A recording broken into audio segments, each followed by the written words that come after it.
All right, so in this video, you're going to learn how to rename a mixed number into a fraction. So for example, let's say we had a mixed number like this, 3 and 1/5.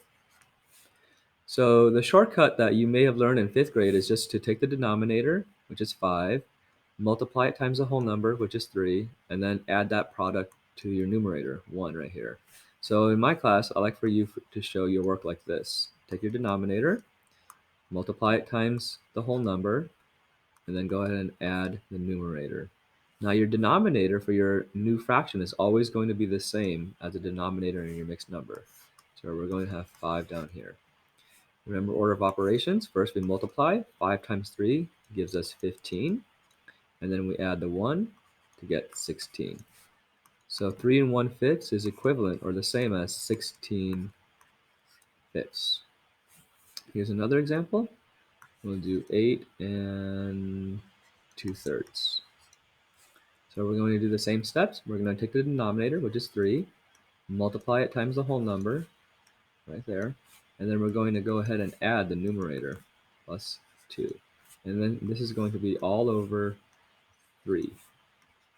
So we have 3 times 8, which is 24, and then 24 plus 2, which is 26.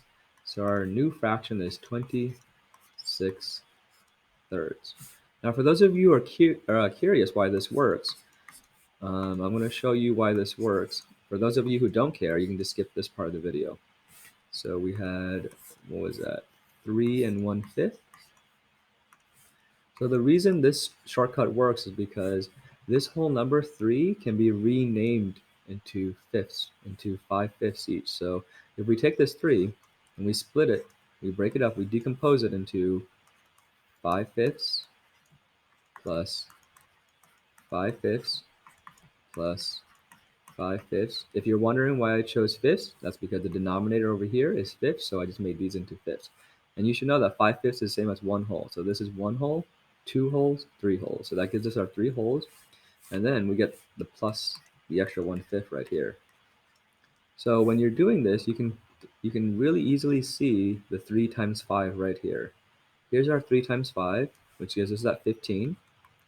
And then here's that plus 1 part, which gives us a 16. So that's why 3 and 1/5 is the same as 16 fifths. Once again, showing the breakdown for 8 and 2/3. Same strategy. We have 8 and 2/3. Over here, I'm going to take this 8 and I'm going to split it into 8 wholes. So 4, 5, 6, 7, and 8. And each of these wholes is going to be worth 3/3, 3/3, 3/3. You can see why the shortcut is a lot faster than this. 3/3, 3/3, 3/3, 3/3, and then plus the extra 2/3. So you can see that there are 1, 2, 3, 4, 5, 6, 7, 8. There are 8 3s, so that's 8 times 3. That gives us a 24. And then 24 plus 2 gives us the 26 thirds. So it's a lot easier to use a shortcut.